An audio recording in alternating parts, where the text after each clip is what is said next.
El Centro Cristiano Familiar te invita a escuchar una palabra de fe, restauración y fortaleza para tu vida. El título de la predicación, del mensaje de hoy, es algo que estuvo trabajando en mí, digamos. ¿Sí? Capaz que el mensaje no es para vos. Yo veo unas caras de felicidad,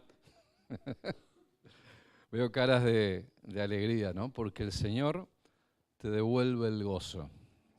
El Señor es el que rejuvenece los huesos cansados. Amén. Él es el que nos permite sobrevolar las nubes de tempestad. Como cuando un avión traspasa ese espacio de tormenta y cuando lo traspasa de pronto se hace la claridad del sol y todo cambia. Así es la presencia de Dios. Y gracias, Señor, por eso, porque como que nos vamos con fuerzas renovadas. Ahora, hoy quiero hablar no para los que están sentados acá en este domingo a la tarde, sino quiero hablar para los que mañana van a trabajar, para los que mañana abren el negocio, para los que mañana tienen que otra vez abrir la fábrica o tienen que enfrentar en su trabajo a jefes o proveedores o quizá clientes, los que tienen que cerrar un negocio, los que tienen que tomar una decisión respecto de ese crédito para la vivienda que están esperando, aquellos que están tomando la decisión de ir o no ir hacia determinado curso de acción, etcétera. Quiero hablar para los que viven en Argentina. Si alguno llegó hoy acá para disfrutar de este culto y lo está esperando un avión en Ezeiza y mañana viaja a cualquier país que les guste, digamos, y va a disfrutar de una semana en ese país, vaya yendo para Ezeiza, digamos. Ahora, si vos vas a mañana levantarte y vas a enfrentar un país que se debate en medio de una crisis, que la semana pasada, el viernes, ya perdió el presidente de su Banco Central y este fin de semana perdió al ministro de Energía y perdió al ministro de Producción. Ya no tenemos ni ministro de Energía ni ministro de Producción. Y si mañana tenés que decidir cómo abrir y cómo empezar tu jornada, bueno, ahí va la predicación. Porque esto es lo que me pasó o me viene pasando, digamos. Y preparar esta predicación fue primero que Dios me hablara a mí. Y decir, Señor, estoy pasando un tiempo de crisis. Lo vivo junto a mi país. Y necesito tener palabra de aliento que bendiga mi diaria.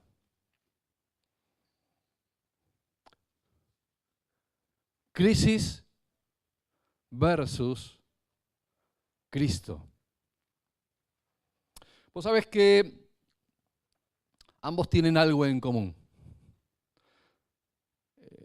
La palabra que los identifica a estas dos palabras, crisis y Cristo, es un espacio de decisión. La crisis significa literalmente decisión. Obviamente también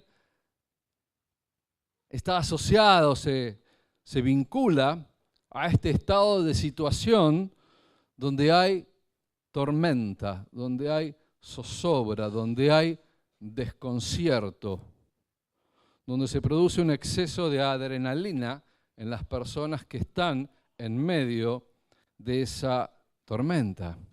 Crisis es llegar al final de un camino. ¿Vieron cuando llegan a esos caminos que tienen una bifurcación? Uno llega al final del camino y se abre en dos. Y vos estás sin un plano ni un GPS a mano. Y el camino te exige una toma de decisión. No podés seguir derecho. O vas a la izquierda o vas a la derecha. O te quedás paradito en la ruta y decís, hasta que no pase un paisano y me indique, yo de acá no me muevo. ¿Sí? La crisis está al final de ese camino que se bifurca y te obliga a tomar una decisión. Cristo está al final de un camino donde también hay una bifurcación que exige tomar una decisión. Cristo te lleva a una decisión, con Él o sin Él, por Él o en el mundo. Y así enfrentamos nuestras realidades, creyendo lo que Él nos dice o creyendo lo que el contexto me muestra. Ambas, Cristo y crisis, tienen en común que confrontan al ser humano con una decisión. En una mano, la crisis y sus consecuencias. En la otra, Cristo. ¿Se acuerdan de Pedro? Jesús tendía la mano y Pedro vio la crisis. Era una tormenta dura y estaba caminando sobre el agua. Encima el piso no acompañaba. Miró los ojos de Jesús, miró la tormenta y en la bifurcación se dejó llevar por la crisis y se empezó a hundir hasta que Jesús tomó su mano. ¿Sí? La última vez que prediqué fue el 22 de abril. Desde el 23 de abril, que fue un lunes, no paré de vivir tiempos de crisis y zozobra en mi ambiente de trabajo. El 23 de abril algo explotó en este país que generó una crisis de confianza que se generó o que tradujo esto en una inestabilidad macroeconómica, una corrida cambiaria que ya nos tiene corriendo hace 2 meses y que después de 2 meses, hasta el viernes pasado, no ha podido ser superada. Capaz que no el tuyo, pero desde el 23 de abril mi ambiente de trabajo es de crisis permanente. ¿Sí? Que el déficit primario, que la suba de tasa en Estados Unidos, que el petróleo que subió, que los inversores se retiran de la Argentina, que no podemos cubrir nuestro financiamiento, que gastamos demasiado, que la política monetaria lleva al alza de tasas, que las tasas provocan caída en la actividad, que la caída en la actividad está cercenando el consumo interno, que esto está empezando a afectar el nivel de empleo en el país. Hay una caída del salario real, y como si esto fuera poco, podemos seguir agregando, ¿no? Un correlato de aumento en el tipo de cambio que genera incertidumbre en todos los actores que no saben qué precio ponerle a la vida. La palabra crisis se ha ocupado de establecer un lugar en la agenda y un estado de tensión permanente en las familias, asociado a una inesperada y severa crisis de confianza, donde todos decimos, ¿otra vez?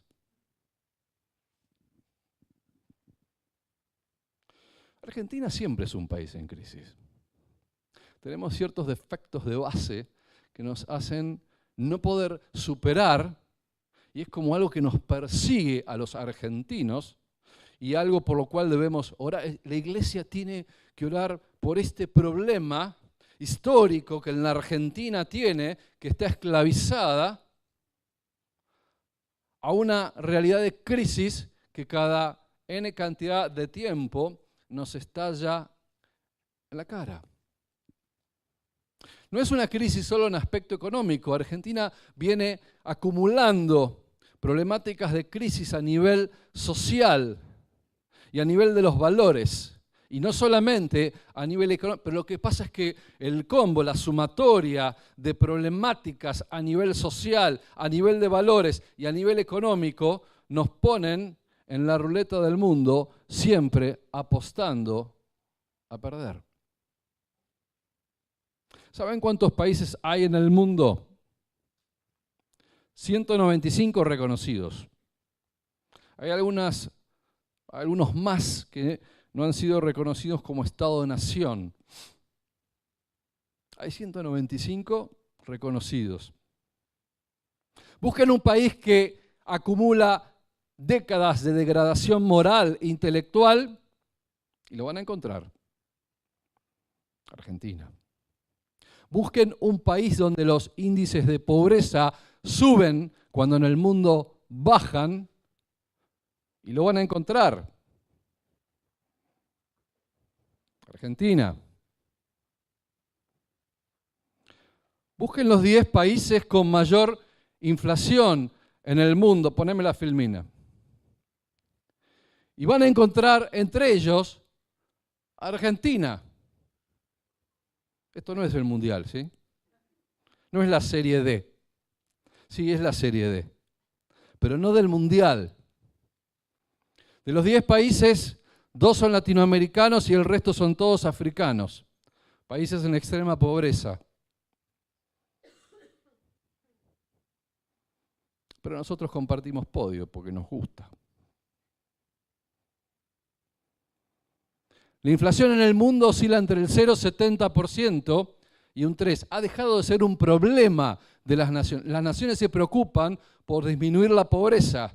Las naciones se preocupan de cómo brindar mayor confort a sus ciudadanos, cómo disminuir los impuestos, cómo dar mejor calidad de vida, cómo ser más inclusivos y más diversos, cómo permitir la ascendencia social. Nosotros nos preguntamos si el mes que viene el índice nuestro va a ser el de un mes parecido al anual del primer mundo. Y no lo podemos superar.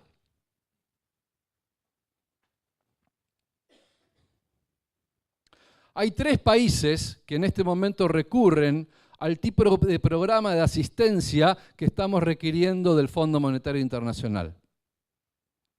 Nosotros vamos a ser el cuarto.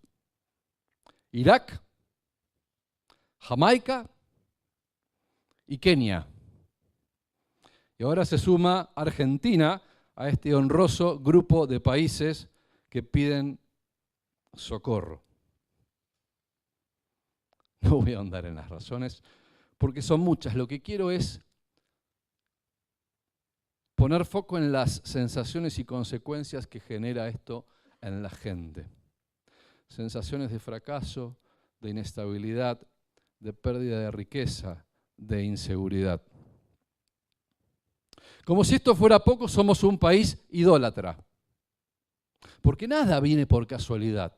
No solamente hemos degradado los valores morales, no solamente hemos iniciado una fractura social y hemos generado distanciamientos, no solamente tenemos una crisis económica en ciernes y fuerte, sino que nos hemos convertido en un país profundamente idólatra.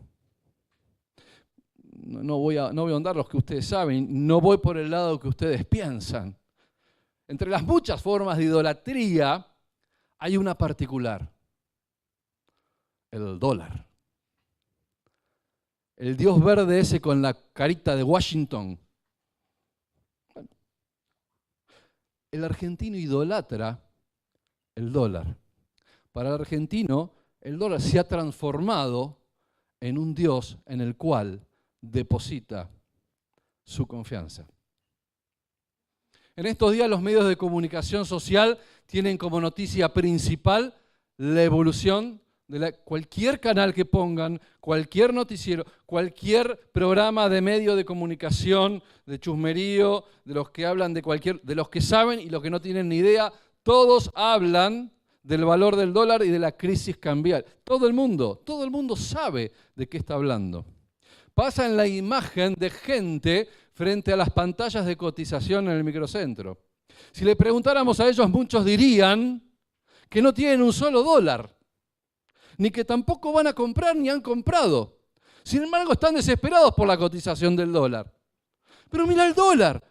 ¿Cuántos dólares tenés? Ninguno. ¿Cuántos vas a comprar? Ninguno. ¿Cuántos dejaste de comprar? No ninguno si no tengo un mango. Sin embargo, están preocupados no porque vayan a comprar, sino porque saben por experiencia que en este país, si el dólar sube, aumenta el combustible. Y si no tiene automóvil en el cual cargar nafta, sabe que los fideos que va a comprar son transportados en un camión que carga combustible que va a aumentar y que por ende los fideos van a aumentar. En la Argentina el Dios verde se despierta y todo entra en crisis. Lo cierto, ¿saben qué? Lo paradójico, que no hay ningún valor real en el dólar. Entonces me van a decir, estás loco, flaco, bajate.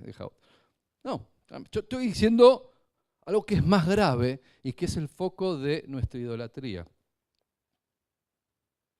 Ustedes saben que el dólar es un papel que lo emite la Reserva Federal de los Estados Unidos.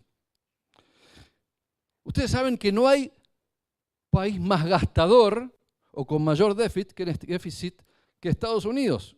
A nosotros nos culpan de gastar lo que no tenemos y es real. Y somos un país pobre porque gastamos lo que no tenemos. Y no entendemos que debemos de gastar menos porque no nos quieren financiar. Pero Estados Unidos tiene la particularidad de ser mucho más gastadores que nosotros. 12 veces más que nosotros. En valores nominales nosotros tenemos un déficit de 30.000 millones de dólares. Ellos tienen 666.000 millones de dólares. Pero cubren sus necesidades fabricando dólares.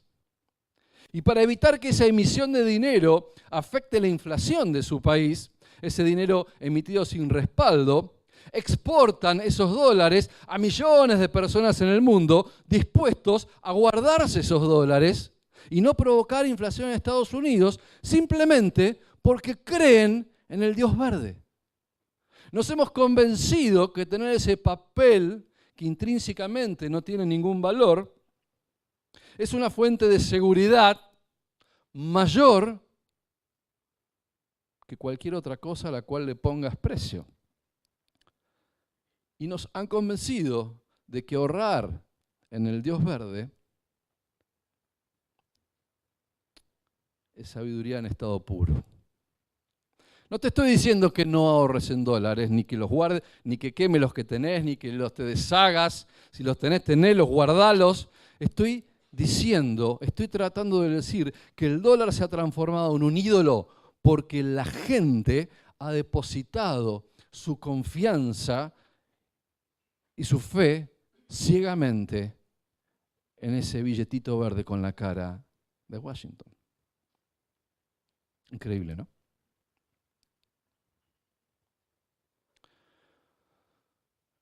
Y nos preguntamos por qué somos como somos. Todos en el mundo dicen que los argentinos somos bichos raros. Tenemos una enorme especialidad para detectar al instante las problemáticas y cambiar rápidamente dormir al resto. Cuando nadie se avivó, nosotros ya nos avivamos. Somos tan rápidos que nos contratan en el mundo cuando hay crisis. A los argentinos los llevan en pala, porque son rápidos en saber cómo reposicionarse, ¿no? Cómo escaparle, cómo esquivarle el bulto a la crisis y cómo reposicionarse. Pero más que reflejos, es como una enfermedad que tenemos. La Argentina es adicta al fracaso y por eso tiene esta cualidad de moverse rápidamente, porque ha depositado su confianza en dioses ajenos. No confiamos en nuestro país, no confiamos en nuestra capacidad de construir, de salir adelante. No confiamos en la capacidad de restaurar, sino que confiamos en la capacidad de otros. Rápidos de reflejos, sin duda. Ante el menor movimiento del Dios verde ajustamos los precios, exigimos un mayor salario o retribución por nuestros servicios. No importa si el níquel aumenta un 500% o si el Bitcoin sube un 300.000%, No importa si la plata sube un 150, nadie lo mira. Esas cosas pasan, pero nadie se siente perturbado. Ahora, que no se mueva el Dios verde, porque ahí sí que todos nos preocupamos, porque en Él hemos depositado la confianza. Aceptamos la inflación como un flagelo casi razonable, ¿sí?, para el tipo de país que somos, para un tipo de país como el nuestro. Convivimos durante décadas con la inflación, hoy no es nada, ustedes lo saben. Convivimos con eso y lo aceptamos mientras el Dios verde esté disponible y a la mano. Si nos llegan a cerrar el grifo del Dios verde,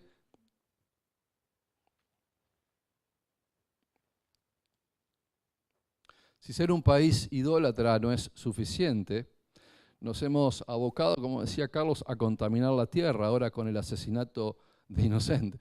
Porque no nos privamos de nada. Somos así. De pronto nos ponemos muy progre y entonces decidimos que el aborto está bien y luchamos y bregamos por la despenalización. Como si no existiera una ley de interrupción del embarazo por medios legales que data del año 1921. Argentina la tiene, pero en un contexto de legalidad cuando la vida de la madre está en juego. Lo que ahora se está votando, que tiene media sanción, es simplemente dar la liberalidad de que cualquiera aborte cuando tenga ganas porque se le da la gana. ¿Se entiende lo grave, no? Hemos decidido como nación, o estamos decidiendo, que el aborto es como decidir ir al cine. Si no me gusta la película, me paro y me voy. Esto equivale a debatir la despenalización del asesinato. Esto creo que fue la etapa que más me impactó esta semana. Es una etapa tremenda, si uno la guarda para la posteridad. En el presente es difícil de mencionar la gravedad de los hechos. Pero la sociedad está en dos extremos, defendiendo una postura y una gran cantidad anestesiada. Esa foto de Clarín muestra nuestro Congreso por detrás, la facción de abortistas de una mano, la facción de antiabortistas del otro, y en el medio un gran hueco para mantenerlos separados. No vaya a ser que se maten. Es una foto horrible de la degradación que a la par de la problemática económica nuestro país está sufriendo. Carlos hablaba del Salmo 106, ¿se acuerdan? ¿Sí? Que decía 106:38, y derramaron la sangre inocente, la sangre de sus hijos y de sus hijas, y la tierra fue contaminada con sangre. Se contaminaron así con sus obras y se prostituyeron con sus hechos. Argentina esta semana. Ahora, fíjense lo que pasa después, lo siguiente. Dice que se enciende entonces la ira, el furor de Jehová sobre el pueblo, y abominó su heredad y los entregó en poder de las naciones, y se enseñorearon de ellos los que les aborrecían. Qué tristeza. Estos son los motivos por los cuales hay que orar. Toda esta crisis está generando sensaciones de zozobra que escuchamos en los voceros mediáticos de cuanto programa radial o televisivo anda por ahí, todo lo que podamos sintonizar. Y en medio de esto hay como que surgen preguntas, ¿sí? Porque hay ánimos cambiados y corazones que están desfallecientes por estas noticias. Hay mucha gente preocupada, hay mucha gente que quiere saber cómo sigue la película. Y uno se pregunta por qué hay tantos ánimos cambiados, por qué no prevalece en estos tiempos la seguridad en un Dios que es proveedor. ¿Por qué en el día malo la fe de una nación flaquea? ¿Por qué desfallece el alma y las emociones traicionan este yo consciente que dice, sí, lo entiendo, lo sé, pero no puedo? La crisis me gobierna, la crisis me supera. ¿Sabes que el epicentro del problema no está en la aflicción en sí, sino cómo enfrentamos la aflicción que la crisis provee? Ya la crisis provee su aflicción de por sí. La pregunta es, ¿cómo enfrentamos esa aflicción? El problema no está en sí, en ella, sino por qué afecta tanto a nuestra fe. Jesús dijo, en el mundo tendrán aflicción, pero confíen, yo he vencido al mundo. Jesús no descartó la existencia de problemas. Jesús no descartó la realidad de que podía haber situaciones de crisis. El punto es cómo enfrentás esa situación de crisis. Te abruma, te mete en un estado de zozobra, te pone inactivo, te deprime, te hace sentir derrotado. O podés en fe, en la bifurcación, decir, elijo a Dios, elijo a Cristo, no elijo la crisis. Porque en el mundo tendré aflicción, pero confío porque Jesús venció al mundo. Muchas veces clamamos simplemente para zafar. Señor, sácame esta de encima. Tratamos de zafar para sortear la crisis, para no tener que padecer la aflicción de la crisis. Ahora, ¿será esa la oración correcta, esquivar la situación? ¿O será más bien cómo lograr que la situación no nos altere, que no nos afecte, que no nos quite el sueño ni la confianza en el ancla segura que es Cristo?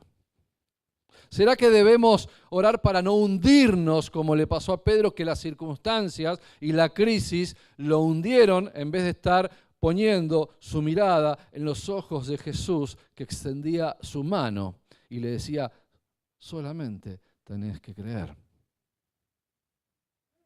Estos 2 meses en la oficina fueron tan duros, ¿sí?, que me tuve que hacer un fondo de pantalla.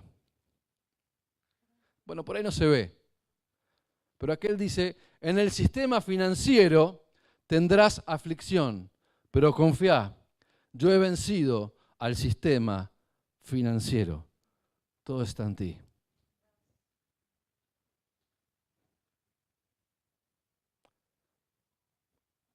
Eso es cómo evolucionaban los bonos y cómo tendía a caer el rendimiento por el otro lado.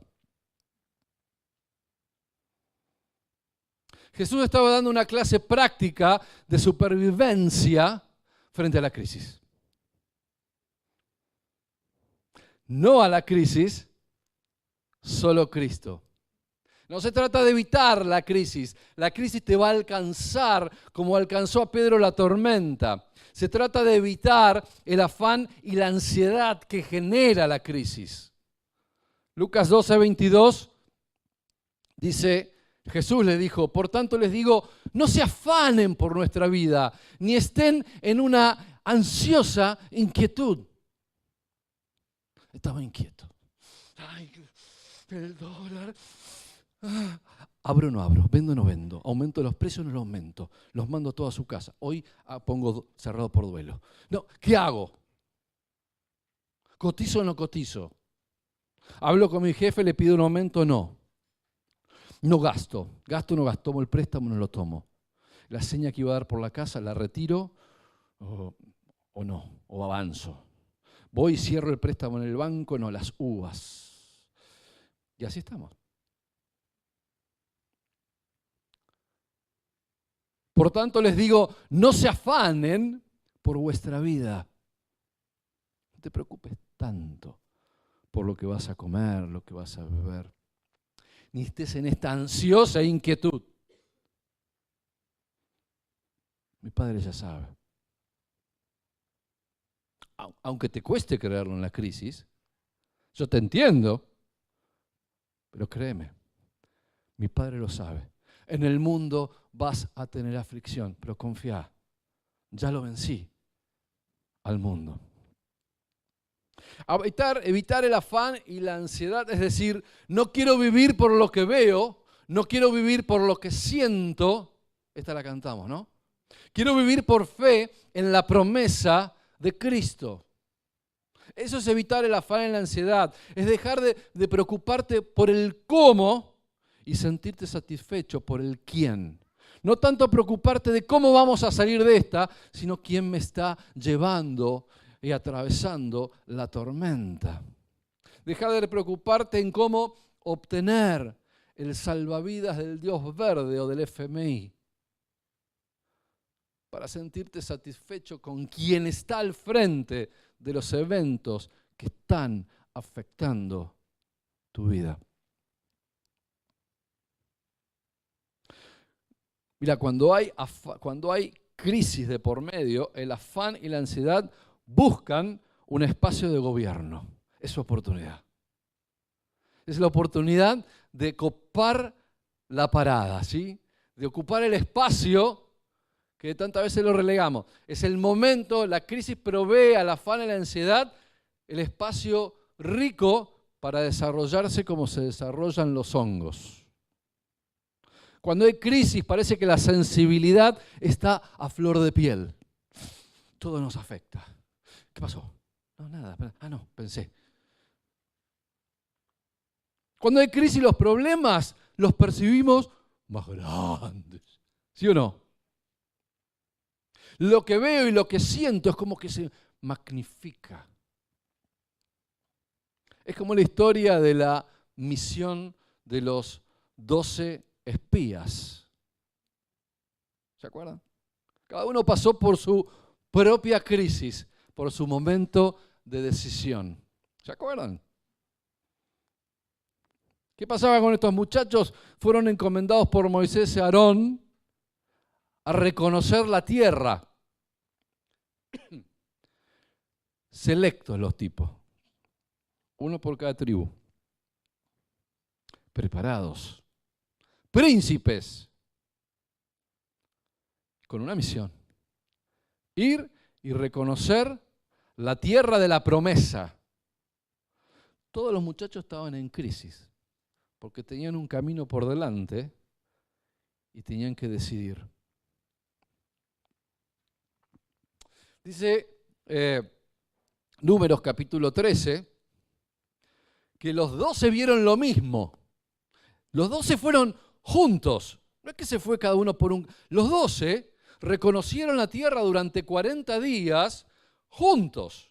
Sin embargo, cuando volvieron, 10 dijeron ver una cosa y 2 dijeron ver otra. Dice que los envió entonces Moisés a reconocer la tierra y que cuando volvieron de reconocer la tierra al fin de los 40 días y dieron la información a ellos, tanto a Moisés como a Aarón, y lo hicieron a toda la congregación y hicieron algo interesante. Le mostraron el fruto de la tierra. ¿Sabes qué es el fruto de la tierra? La evidencia palpable. Ellos vinieron con unos racimos que parecían pomelos, ¿no? Parecían pomelos. Dice que mostraron el fruto de la tierra. Que entonces Caleb dijo, subamos, vayamos, avancemos, superemos esta etapa de desierto y entremos en el lugar prometido, tomemos posesión de ella. Dice, porque más podremos nosotros que los que habitaban en ese lugar. Ahora los 10 que subieron con ellos dijeron, tranqui, no podremos subir contra aquel pueblo, con el morador.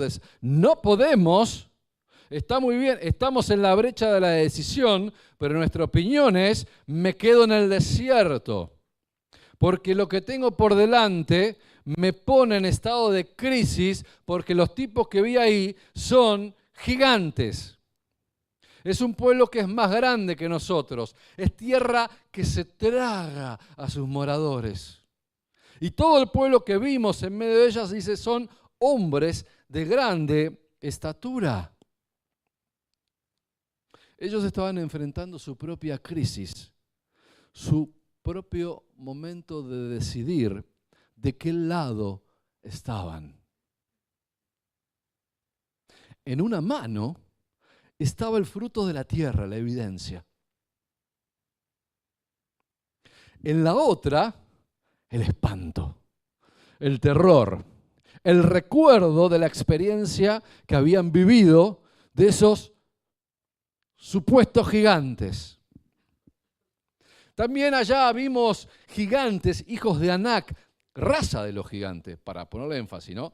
Eran gigantes, de la raza, te lo estoy diciendo, de la raza de los gigantes.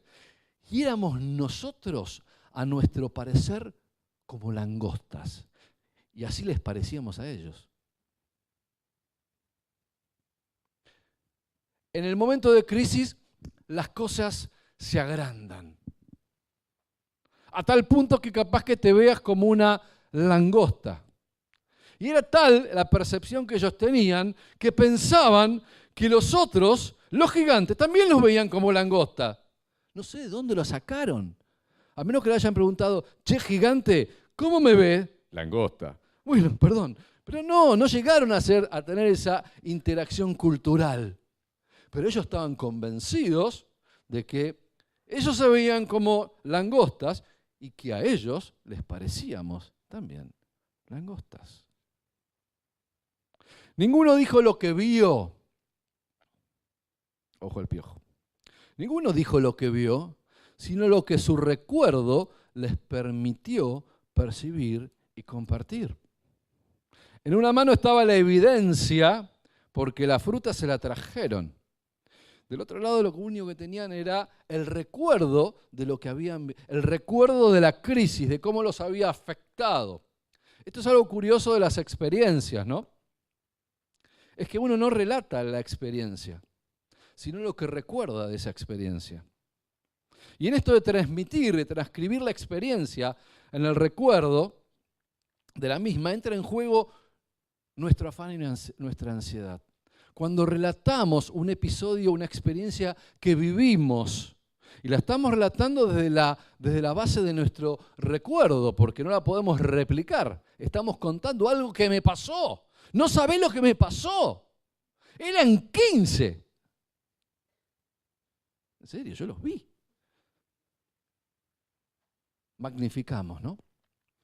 Y ese recuerdo va a estar filtrado por nuestro afán y nuestra ansiedad.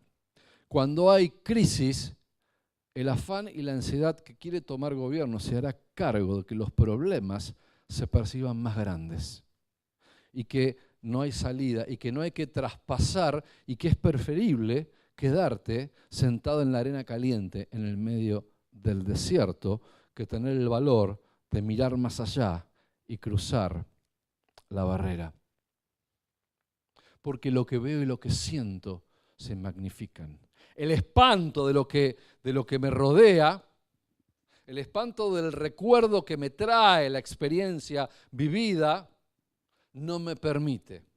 El espanto del recuerdo no le permitió a los 10 ver el fruto de la evidencia que estaba en su mano. Tan ridículo que sus recuerdos, afectados por su afán y ansiedad, fueron más poderosos que la evidencia de lo que Dios había puesto en su mano, evidencia tangible, demostración clara de que era leche, era tierra que fluía leche y miel, de que era tierra con provisión y que además era la tierra que Dios le estaba prometiendo en heredad.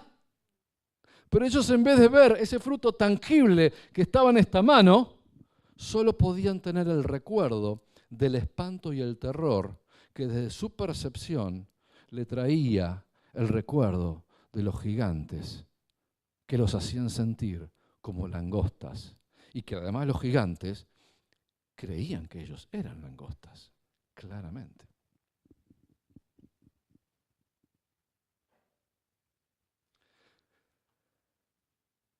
Y el pueblo lloró. Fue tal el espanto, el dibujado en el rostro de estos 10, era tal el impacto de la crisis que se reflejaba en el rostro de estos 10, era tal la ansiedad que estaba socavando los cimientos de estos 10, que el pueblo lloró toda aquella noche. Dice que Josué y Caleb, que eran de los que habían reconocido la tierra, se tuvieron que parar y decir, muchachos, basta. La tierra por donde pasamos para reconocerla es tierra en gran manera buena. Y si Jehová se agradare de nosotros, Él nos llevará a esta tierra y nos la entregará, porque nosotros los comeremos como pan. El relato original es bastante más largo. Yo sinteticé para transmitir la idea. Es más dramático. Ustedes saben al final de la historia cómo Dios estableció una línea divisoria. Los que habían creído de los que no. Los que sucumbieron frente a la crisis, magnificaron el problema, se sintieron como lauchas, no, como langostas, ¿sí? Que le otorgaron al enemigo el poder sobre sus vidas, sus emociones, sobre su afán y su ansiedad respecto, y contagiaron a todo el resto del pueblo que lloró, de los que pudieron ver la promesa de Dios, que pudieron ver tierra nueva, que pudieron ver provisión, que pudieron tener una mirada de largo plazo y una mirada de corto plazo, que pudieron llevar en sus manos, palpar y saborear el fruto que Dios tenía preparados para ellos, pese a que lo único que habían visto durante buen tiempo en la trayectoria era solo arena. La consecuencia fueron 40 años de arena, y la consecuencia fue que de 20 para abajo todos quedaron en esa arena. Todos quedaron ahogados en la crisis, excepto Caleb y Josué y su familia, y los menores de 20, que se ve que la edad cortaba en 20 ahí, ¿sí? 21 te daban el DNI, pero abajo de 20 eras inimputable. Entonces pudieron pasar. Hay distintas formas de abordar la crisis, el momento de decisión, y hay formas de superar el afán y la ansiedad. Los 10 histéricos contagiaron la histeria al resto del pueblo. Yo imagino que Caleb y Josué se habrán ido a dormir muy tranquilos esa noche. Se habrán ido a descansar sabiendo concretamente en quién habían creído. Después de comerse las uvas, se fueron felices a descansar esa noche. El antídoto contra el afán y la ansiedad es que puedas descansar. ¿Sabes que Jesús descansó el sábado? Y no por el sábado, no voy a hablar del sábado ni mucho menos. Él descansó el sábado, aún el sábado previo a la crucifixión. ¿Sabías? Le sobraban razones para estar ansioso y para tratar de aprovechar el tiempo, y sin embargo Jesús igual descansó. No por el sábado en sí, sino que cuando alguien está inquieto, cuando estoy ansioso y me pongo hiperactivo, a mí me pasa eso, ¿sí? Me cuesta quedarme quieto, a veces la única es descansar. Esto me debería enseñar a mí que el descanso tiene propósito más allá del descanso en sí mismo. Claramente puede ser descansar el cuerpo y relajarte en tu mente, pero lo más importante es recuperar y restaurar la perspectiva, la mirada de largo plazo. Mi ansiedad por la pérdida en estos días, en estos 2 meses que yo volvía crispado a casa. Por eso digo que el mensaje, en realidad los construí. Dije, Señor, ministrame. Este mensaje es para mí, porque estoy volviéndome loco. Tengo días de locura. Y llego a casa a 1,5 metros de altura. Y el día que le dije a Mirta, le dije cuánto se habían deteriorado nuestras finanzas en medio de esta crisis. Le dije, pero mirá que esto está así. Mi esposa, que es, ¿sí?, quien lleva al descanso, me dijo, te falta algo. Pero no me escuchaste, le decía yo. No me entendiste. Te falta algo, me dice. Si Dios te provee todo lo que necesitas, no nos falta nada. Tranquilo. Ya va a pasar. Restaurar y recuperar la perspectiva. Es ese espacio de descanso para parar la rueda y descansar, orar, repasar los beneficios de Dios, acordarse de quién está en control y agradecer. Porque en la crisis hay oportunidad. Por nada estén afanosos, dice Filipenses, ¿sí?, sino sean conocidas tus peticiones delante de Dios en toda oración y ruego con acción de gracias, y la paz de Dios, que sobrepasa todo entendimiento, guardará tu corazón y tus pensamientos en Cristo. Sean conocidas tus peticiones delante de Dios en oración y ruego con acción de gracias. Se trata de una oración que restaura. Yo no me acuerdo quién fue que dijo, los desagradecidos no pueden entrar a la presencia de Dios. Fue hace poco en alguna administración, ¿no? Los desagradecidos no pueden entrar a la presencia. Del mismo modo que los desagradecidos no entraron a la tierra prometida y no gozaron, aunque tuvieron la evidencia de la bendición en un ramo de uvas, ¿sí? Habían nominado el Valle de Escol, ¿sí?, en honor a esos tremendos racimos. Del mismo modo que esos desagradecidos no entraron a la tierra prometida, los desagradecidos en oración no pueden entrar a la presencia de Dios. Parece contradictorio dar gracias en la aflicción, y más contradictorio aún es dar gracias por la aflicción. Porque Jesús dijo, en el mundo tendréis aflicción, pero confiad, yo ya vencí al mundo. Y es más fácil decírselo a un tercero que hay propósito en la aflicción, que asumirlo como propio y vivenciar la aflicción y aún así encontrar el propósito. Pero de eso se trata el descanso. De eso es el día de reposo y de eso el restaurar la perspectiva. Cuando estamos en crisis o cuando estemos inmersos en medio de la crisis, algo importante es hacer cosas trascendentes. Cuando vos te plantees, ¿y ahora qué hago?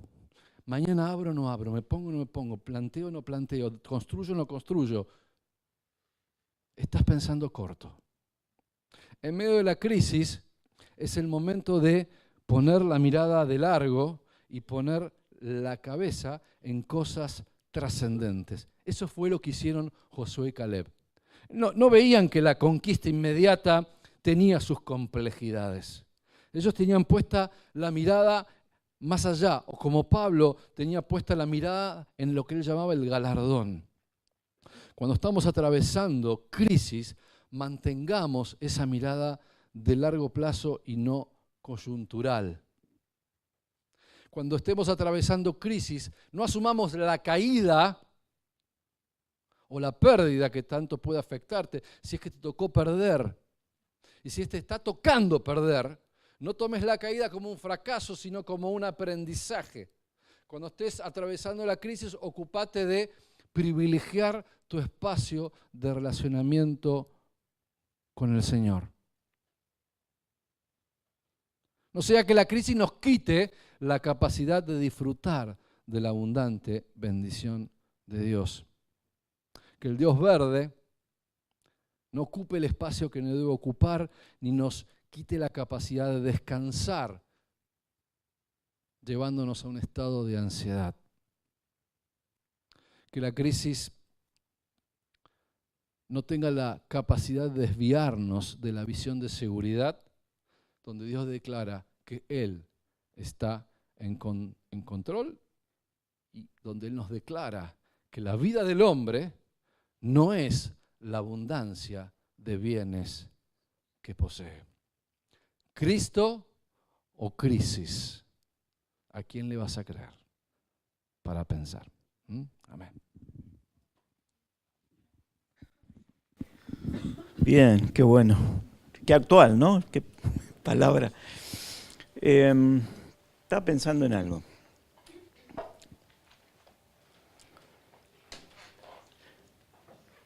¿Qué pasaría con todo lo que vos tenés ahorrado?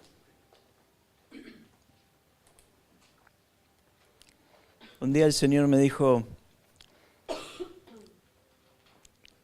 ¿te sentís bendito? Sí, me siento bendito, Padre. La verdad que me has bendecido mucho.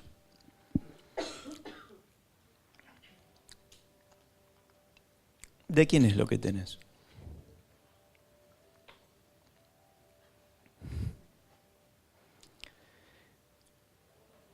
Tuyo.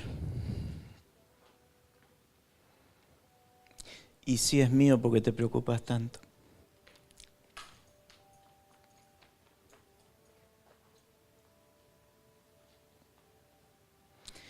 Las cosas son tan relativas.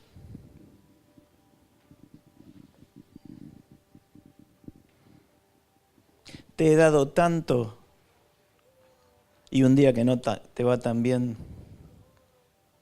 ¿te preocupas?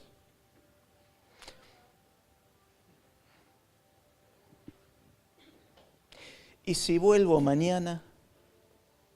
¿Y si te voy a buscar mañana tanto que te preocupaste? Que cómo ibas a hacer, que cómo ibas a vender, que cómo ibas a comprar, que cómo ibas a hacer esto otro. ¿Y si vuelvo mañana? ¿Por qué no vivís con la expectativa y le das las cosas el justo lugar que tienen?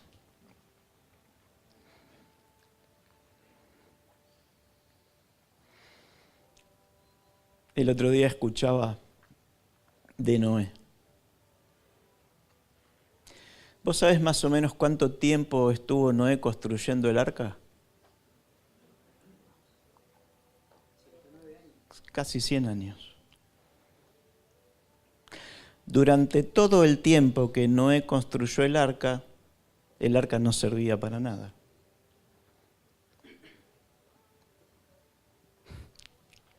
Es decir, Noé estuvo invirtiendo en algo por fe que no se conocía lluvia. Es decir, estuvo invirtiendo en algo por orden de Dios. Ahora, cuando pasaron esos 100 años y empezó a llover,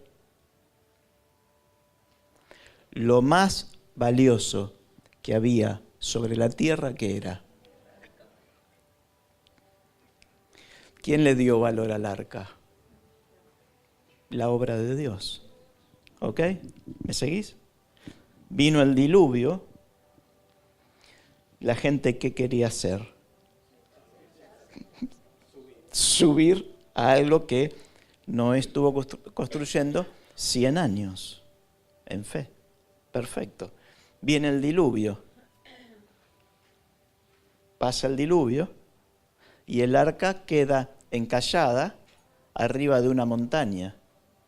Bajan los animales, Dios promete que nunca más iba a matar, a inundar la tierra, y el arca, ¿qué vale ahora?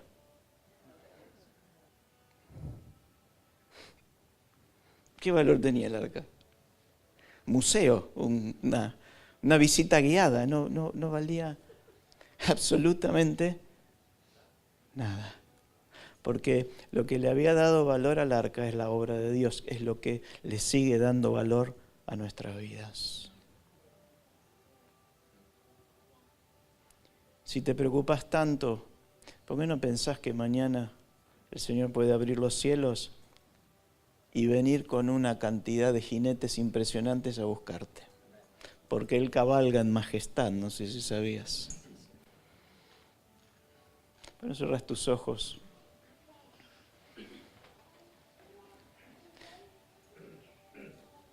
Y dejas que la paz de Dios venga sobre tu vida. Calme tus emociones.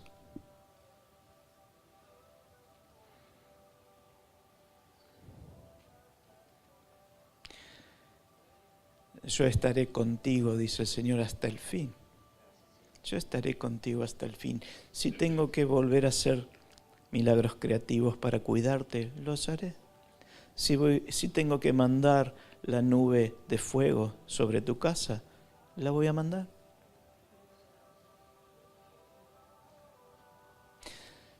Cada crisis prueba nuestro corazón. Y si hay algo en el corazón que indica que todo lo que Dios te ha dado tiembla, fíjate de quién consideras que es. Si Él te lo dio para administrarlo de la mejor forma, pero sigue siendo de Él.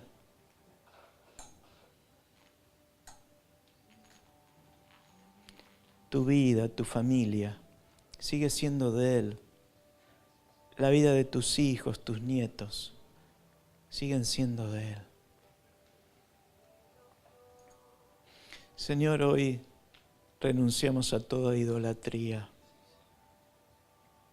Pero a la vez, Padre, nosotros como participantes de tus promesas divinas, queremos pedirte que nos des creatividad para enfrentar la crisis, que nos des sabiduría, que venga de ti, para movernos conforme a tu plan. Sobradas muestras tenemos en tu palabra de gente que levantaste para ocasiones especiales, de abundancia y de sequía. Padre, yo escucho testimonios que en el medio de la crisis vos estás haciendo cosas sobrenaturales.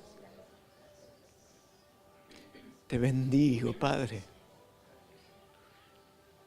Que cada hijo, que cada hija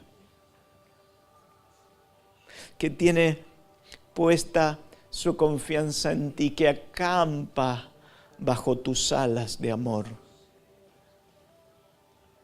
pueda ver lo maravilloso que es en medio de las tempestades dormir con vos en la barca, esperar en ti, esperar en el Dios de mi salvación, en Él confiaré.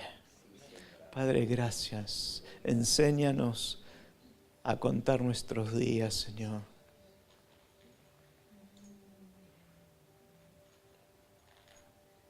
Un simple coágulo que se desprenda en nuestro interior hace que toda nuestra perspectiva de vida cambie, que nuestros valores cambien. Señor, somos tan finitos, tan sensibles somos, Señor. Por eso necesitamos de tu Espíritu Santo, Señor. La revelación de tu Espíritu que nos fortalece, nos llena de espíritu de sabiduría, de espíritu de revelación. Gracias, Señor. Gracias porque podemos confiar en ti. Padre, al al volver a casa. Señor, queremos agradecerte por la vida de Alicia, Señor, lo que estás haciendo en su cuerpo. Gracias, Señor, por tu sanidad, tu restauración, Señor, en ella la bendecimos. Y al volver a casa, Señor, queremos salir de este lugar llenos de tu paz, llenos de tus promesas. Pero también llena nuestra boca de gratitud, porque hasta aquí nos has sido fiel, Señor. Y nos vamos con promesa y nos vamos con palabra de que nada que sea una necesidad nos faltará, porque vos has prometido suplirla. Gracias, Señor, en el nombre de Jesús. Amén y amén. Gracias por compartir este tiempo con nosotros. Si querés conocer más, podés ingresar a nuestra página cristianofamiliar.com. Seguinos también en las redes sociales como Cristiano Familiar.